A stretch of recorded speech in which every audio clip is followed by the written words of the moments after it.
obviously had some experience with 2 rookie tackles late in the game. It'll be the same way now with Donald to IR. What are your just thoughts on that?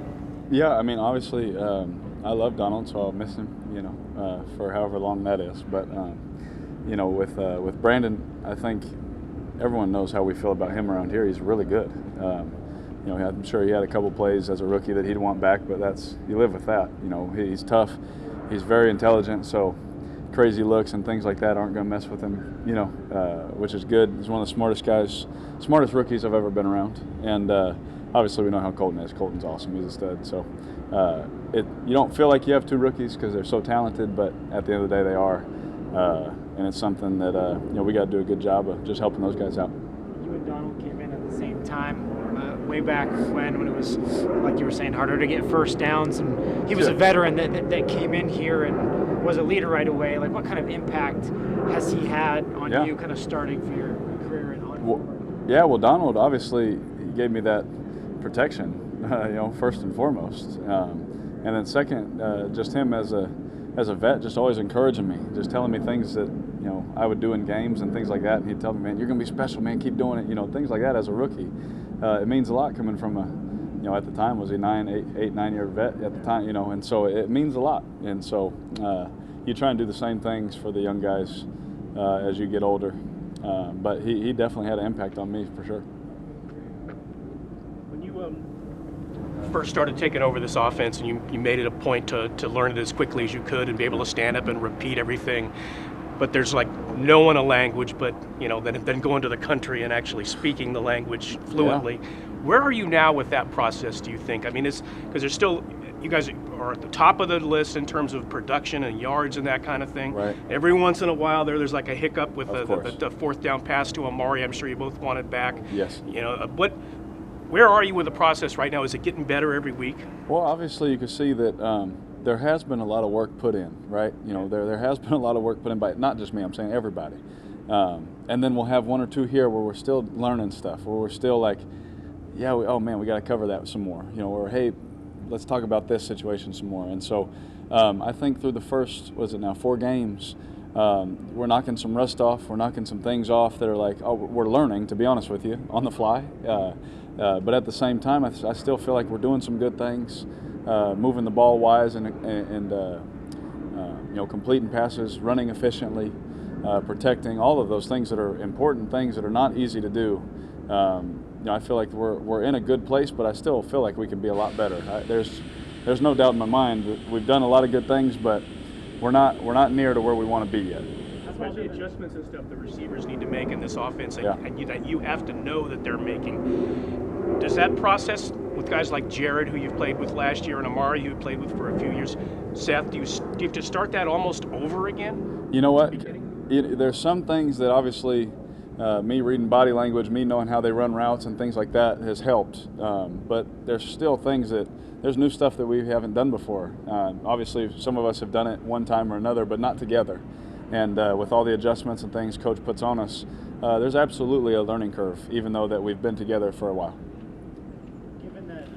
Given that Jared can play outside in the slot as a straight-up inline blocker, how much of an asset is that to have such a tall guy to be able to move around and match up with linebackers or corners or whoever? Well, he's nice to have, and I'm glad that we have him. I'm glad that he runs routes for me, blocks for me, all those things.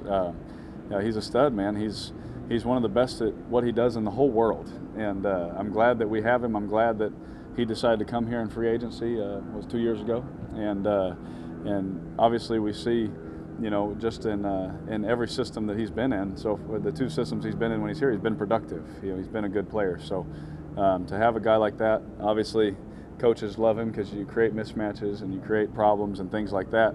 But at the same time, when you get him the ball, he can do some things after the catch too, kind of like a receiver almost, that not a lot of tight ends can do. This might be a hard question to answer, but you've been around Marshawn a while now. Yep. Why do you think he runs the way he runs?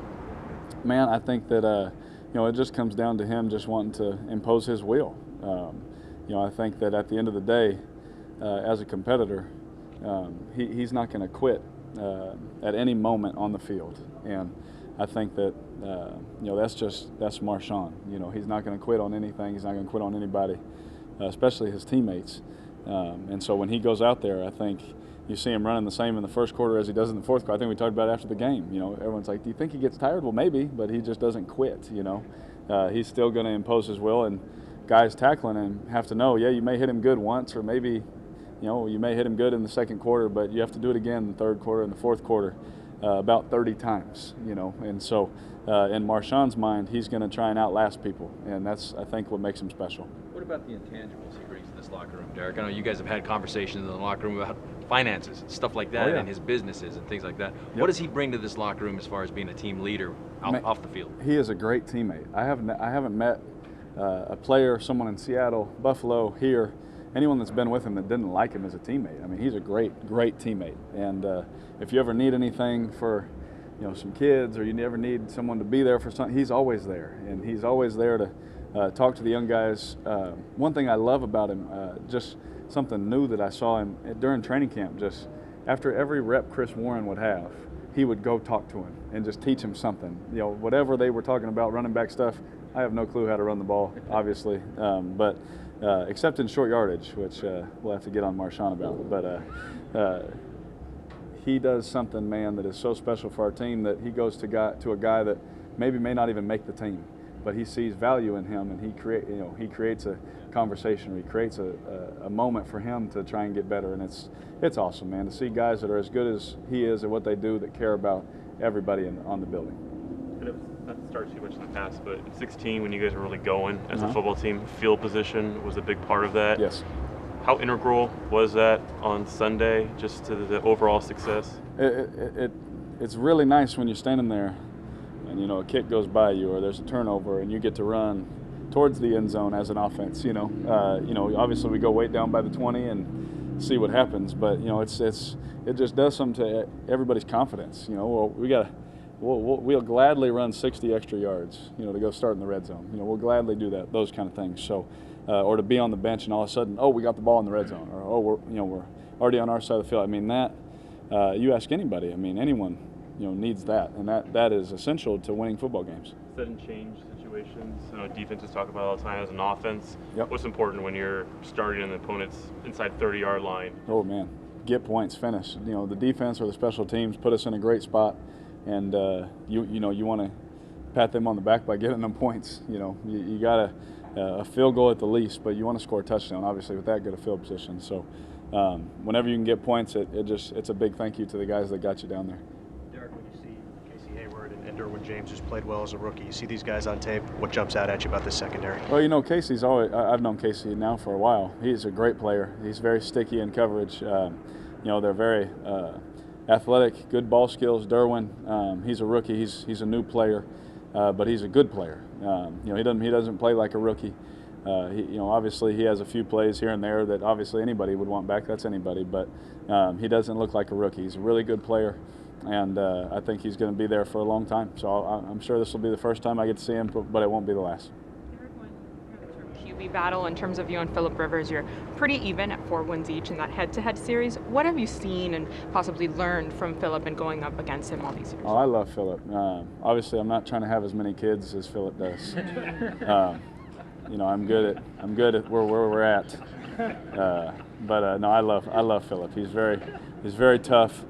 He loves football, and that I think we have a lot of things in common. I think that's why I think we have a genuine respect for one another, is that we both love to be the tough guy. We both love to, you know, talk trash sometimes, and we both love to win, you know, and compete with our teammates. And you know, again, Phillip, hopefully one day he'll be in the Hall of Fame because he deserves it. He's one of the best quarterbacks to ever play. I love his game, but his toughness, his competitiveness, he tries to be second to none.